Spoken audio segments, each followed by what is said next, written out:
So with all the IVF stuff, at some point, I find myself, like, I've done all of the medically sound stuff. Okay, I've taken the right supplements, and I've gone on the right diet, and I've not had hot showers, or had caffeine, or had booze, but at some point all of that stuff has failed me, and it's still not working.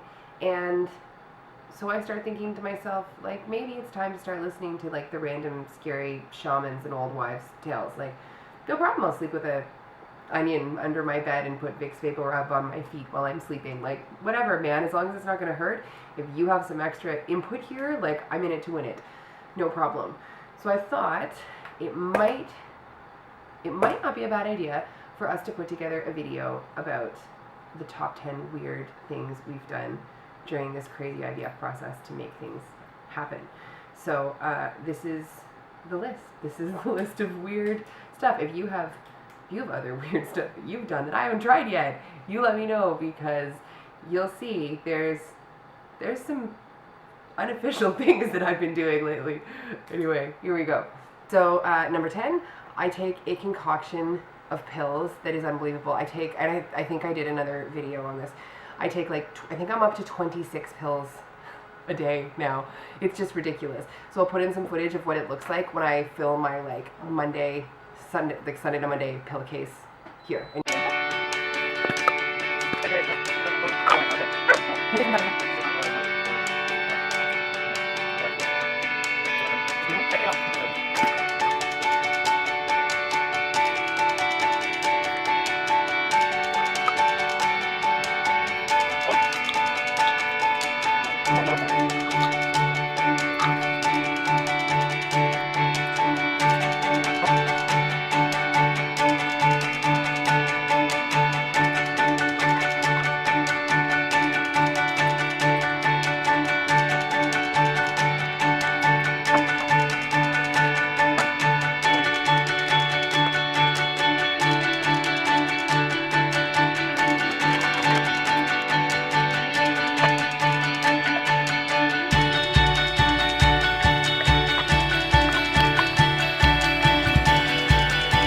Number 9, I take a bizarre concoction of Chinese herbs.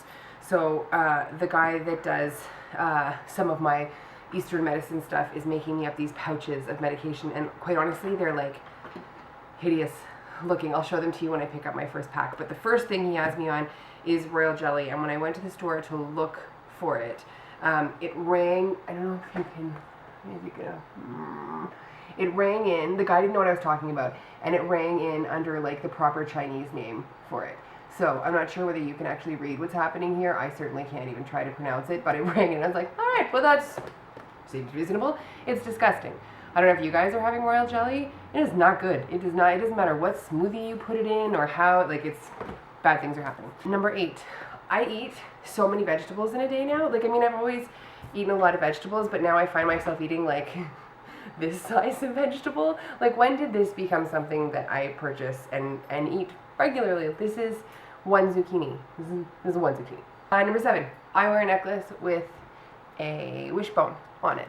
And I asked Ian for it for Christmas, the Christmas before we started IVF, because I felt like it was lucky, and I wear it on a chain with my grandmother's wedding ring, because that seems reasonably auspicious. So it's one of those things that I find myself constantly sort of playing with and just sort of hanging on to when I'm anxious, and whether it actually brings me any luck or not, I have no idea, but it brings me that, like, sense of calm. Like, it's something to hang on to and fiddle with in the middle of all the crazy.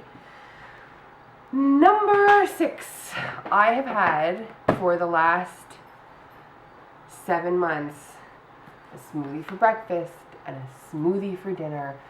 In between all of those giant zucchinis that I have for lunch, this is what I have for dinner. And I'm really lucky because I have a husband who supports me, and he has also been having smoothies for breakfast and for dinner, and they're disgusting. They're not good. There's nothing about them that's good, but they're really good for you. So we have a really healthy lunch, and then we have these twice a day, and then that's kind of it. And it's pretty boring, and it really ruins your social life. Like, hey, want to come over for dinner? I'll make you a smoothie. It'll be disgusting. Or better yet, I can come to you and I'll bring disgusting smoothies with me. Yeah, people aren't as into it as you think they will be. Number 5, I recently ordered a frame for my dog's dog school certificate. This Yeah, just saying. Odie finished his puppy class, and we're very excited about it. This is what happens when you give people who can't have children dogs. They order frames for puppy school. Number 4. I have a turtle candle holder. My mother-in-law read somewhere that turtles are a sign of fertility and luck somewhere, so she gave me about 20 of these. I've put one out, but I now light my nightly turtle candle just in case. It's not gonna hurt. It's not gonna hurt anybody. Number 3, I recently purchased, and I'm not proud of this necessarily, but I purchased an IVF Hypnosis iTunes thing. So like you're supposed to listen to it every night before you go to sleep, and then you listen to it, during your transfer, and it like helps you control. I have no idea what it does, but at this point it was like $12, and I don't even care. Sure, no problem, done. Hypnosis me up, we'll make it happen. I pay a very old Chinese guy to stick a lot of needles in me. And so that brings us to number 2, and that is acupuncture. I know I keep promising you an acupuncture video. I promise it's coming. But I'll stick in some footage here of all the random places that he sticks needles in me to try to make my chi better for my dusty old ute. But that feels like a weird thing to do.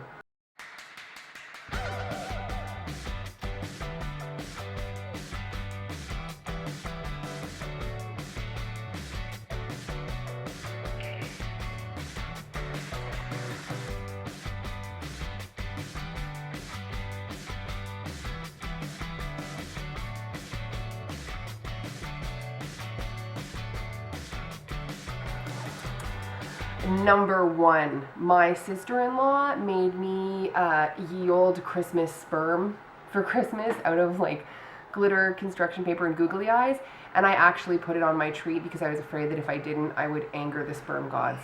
So I put it on the tree.